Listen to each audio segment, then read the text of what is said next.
Hi guys, welcome back to the channel. I'm Jay, this is Vroom Vroom, and we've got a new project and I'm really excited about it. First of all, a little bit of a disclaimer, I am an idiot. I just mess about with bikes. I do love bikes. I've been out of the game a long time and I'm just trying to get back into seeing how they work and what makes them tick. So we've got this brand new bike and I'm going to show it to you now. Do not have a lot of space around my house at the moment, so I've got this parked up here. It is of course a Honda ST1300 pan-European, and this one is 2008, just actually a day off of being a 2009 model. Do see some damage with it. Some of the panels are cracked, broken. The crash bar needs to be replaced on the left hand side. Both the mirror surrounds, which cop a lot of damage if you're not careful, need to be either replaced or repaired. So we'll have a look at those. I can't wait to get into this. This is quite a decent project, so let's crack on. Right, so what I have done is just want to do a quick assessment on the bike as it is. It's been sitting for a while, so it's pretty filthy. So I've got the battery on charge. Luckily the battery still held charge when it got here and started okay. Side panels come off and I've taken the panniers off, and what I'm going to do is get this side fairing off and assess that. The trim's only held on by tape, so if necessary we can just repair that quite easily, but we're going to get it off. I've had a look so far. I've taken off a couple of Allen key bolts where the crash bar is fitted, and it just popped out of this side, and I've taken the lower fairing part off as well, which makes it a little bit easier. There's some screws that need to be done. There's two inside the container there. There's another couple down the front to hold it to the grill, but I think what I'm going to do next is just clean it up a little bit, what I can see inside, because that dust is just gross. So let's see how we get on with that, and hopefully I won't round the screws off in there, because apparently they're a bit of a pig to get out, but hopefully I'll be okay. And yeah, we'll have a look. Oh, it's got a full Honda toolkit in there as well, which is a nice little bonus. So let's get on. Was expecting the side fairing to be a little bit more difficult. Luckily all the screws came out okay, and the press studs, so it actually came off quite easily. The crash bar this side is completely knackered, but that's it. The frame going to it is still perfect, which is really good news, because that would have presented some other problems. So I'm going to get the crash bar off now, so I can get one ordered. Given it a bit of a clean as well, and it has come up so well. It's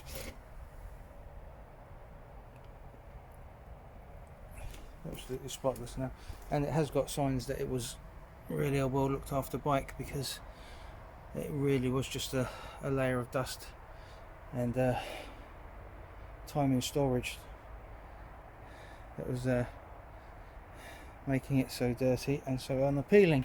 So I'm going to get that off. I'll try and do it live when I'm recording it. It's quite an easy process. It's just 3 bolts, and we'll get the impact driver out, and that should only take a couple of minutes, and then we'll just have a double check just to make sure that that's the extent of the damage to that part. Right, just moved the coolant bottle out of the way. It has got a hole in it, so I'm going to have to replace that as well. But it's done well to hold much coolant as it did, so I kept half the bottle in there. So 2 14s,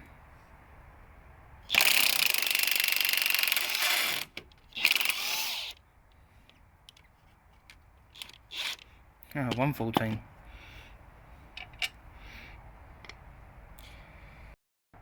Just on this side of the crash bar you can see the kink there that it got from the impact. So move on to 12mm here.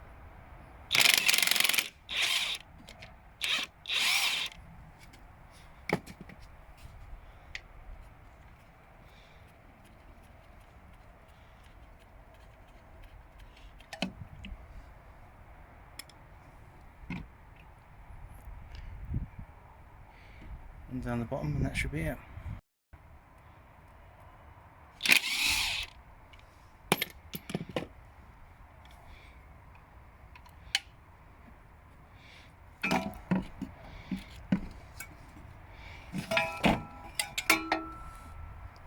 It's got a cable clip holding it on, but that's it, taken off. And looking around it,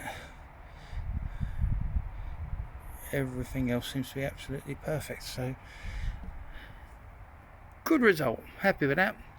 I'm going to clip that off, get it ordered, and yeah, we'll move on to the next bit. So I've noticed on this, the ABS light is on and is not going off when the bike's ridden, which suggests an ABS fault. Now I have tried to do a bit of research on this and found not a lot, so I'm going to investigate it on my own. I've checked the fluid, the brake fluid is great in both, looks like it was changed recently as well. The fluid levels are correct, and so I'm going to go for fuse next. So I've got the seat off, which is easy on this bike, comes off in 2 sections, and just means undoing the lock on that and pressing down the lever. So even the fuse location wasn't that easy to find online, but it's behind the left hand side just below the seat, and what I've got down here is a ABS main fuse and an ABS front and rear fuses on here. So I'm going to take them off, have a look, check the fuses, and this would be the easiest solution. If not this, then we'll take the sensors out the front and rear, we'll give them a clean, make sure they're not furred up, because they are magnetic and they do tend to hold a bit of shite. But I have seen the rings on both the front and rear are clean. So let's open these up and have a look at the fuses. Right, so I've got it open, it's the third fuse along. I've done a continuity test and it all checks out on that particular fuse box. That would have been the very, very easiest solution, but we know it's not that, so we'll go for the front and back ones now and check those. Well, both fuses were okay, and the main one, so we're going to take the sensors off and just check them. You can see the ABS ring gear is absolutely spotless, so we'll have a look at this and see what's wrong. Well, the back sensor was fairly clean, nothing on there that I would have said could have been causing the issue. So onto the fronts.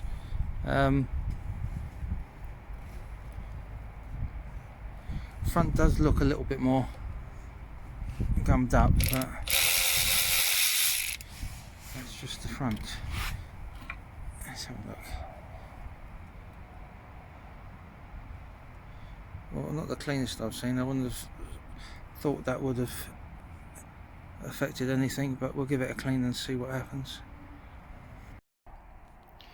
Dropped away from the ABS problems at the moment. I did check the rear reservoir and that was fine as well, so I'm going to stick a feeler gauge in between the ring, the ABS ring and the sensors, just to make sure the gap's fine. But to be honest, I don't really think that's the issue, but I do need to get the bike above 6 miles an hour to see what happens to the ABS light while the bike's moving.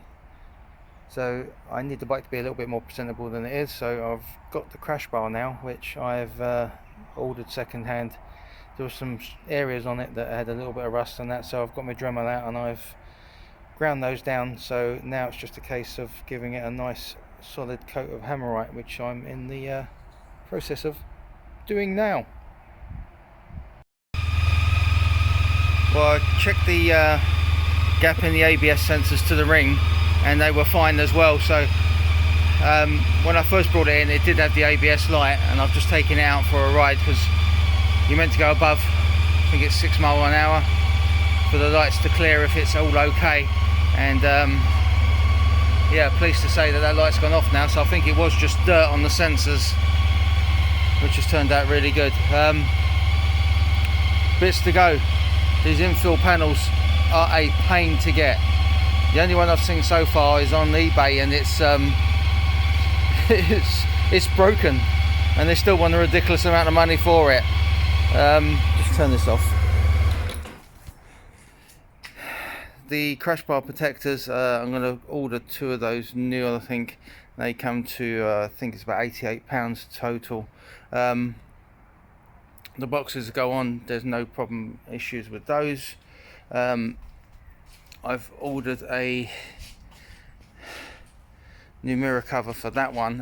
Was thinking of repairing it, but then I noticed that part of the bottom of it was missing, so that's a complete replacement. That one I managed to find, and again on eBay they seem to be all left-hand mirrors. There's no right-hand mirrors, and I do need a right-hand mirror. Again, was tempted to plastic weld the crack, but then I noticed that there was a piece missing down the bottom, so that's got to go as well, so it needs replacing. Again, on this side, the engine guard or crash bar protector, whatever you want to call it, is missing, so those, like I said, got to be on order. The other infill panel or maintenance panel, fairing panel they're called also, is an issue. And just to top it off, missing the foot peg, so that's on order, and it was cheaper to order the whole of that panel with a foot peg attached than just the foot peg. And I did ask Honda how much for that foot peg, and it was ridiculous. It comes in so many different parts, and it was like well over £100, where that whole panel down the bottom cost me £18. Then moving on, the only other thing I need to do is, I noticed the other day the end bars are missing, end bar, so I need to get a couple of those because that's on that side, but I do need to check in there just to see what the damage is, because I've got a feeling it would have probably snapped off in there, so I'll have a look when I've got a bit of time, and then clear for MOT, and that'll be it. But trying to source some of these parts has been a pain. The only other thing I have done is I've replaced the number plate, and I've ordered some oil in the filter for it, so that'll be done also. But it's running really nice. It was running on choke when you heard it a minute ago, because it is very cold at the minute here. But then that's it. Hopefully it'll fly through the MOT, we'll see, and it'll be ready for some new love with a new owner. Right, we've just received some parts for the Honda, so we're doing an oil change. It is nasty today, nasty. It is raining, it is windy, it is cold, but I just want to crack on and get this done. The bike itself is looking pretty good. I'm going to show you around it now just to give you an update. So it didn't have that much to do. A lot of it was panel wise and other odds and ends. The engine guard on this side's been replaced, brand new engine guard cover, which fits beautifully. The wing mirror on this side was beyond saving, so I've sourced one the same colour, and that's also gone on really well. On this side I still need a mirror cover from this side because it's not as nice as I'd like it. The engine guard cover on this side's also been replaced, and that's done now as well. So the only things that I'm waiting on to finish this, and still the bits that I haven't ordered yet, is the wing mirror cover for this side and the two infills. I've ordered one, it's coming from France, it should be here Monday. That's the right colour as well. I'm still struggling for one for the other side, and that's about it, apart from the bar end weights, but I'm going to pull that one off today, and we'll probably put a set of universal ones in there because they're just a lot nicer. But we'll see what happens with that. So I'm going to do the oil change. I'm going to warm it up now. There's plenty of videos on how to do oil change on this bike. I will skip through it. 17mm bolt for the oil underneath. The oil filter, however, is in a horrible place. If you're going to do this, realise that the stand is in the way of the oil filter, so when you take the oil filter out, you are going to drip some oil. So it's best to put something down beforehand, which I'm going to do, but it's going to hit that stand and it's going to be all over the place, so it's going to be a little bit nasty, but we'll go into that as well. But then apart from that, I think we're about ready to go and get it MOT'd, so that might possibly be in the next section in a second. Just draining the oil out of it now, and it's absolutely beautiful. Nothing on the drain plug, and the oil coming out with a really nice red tinge to it. I don't think this was changed too long ago, but yeah, really pleased with that. The oil filter, as I mentioned earlier, is just under there. I'm kind of hoping you can see it because I'm going blind at the moment. It's there, so get it out. Hi guys, the Honda's not quite MOT ready yet, but it will be in the next week or so. So I'm going to call it there for this video. If you did like it, please like, share, subscribe. I hope to see you on the next one, and we'll also do a quick catch up then on how the Kawasaki's been coming along. So till then, take care, see you soon.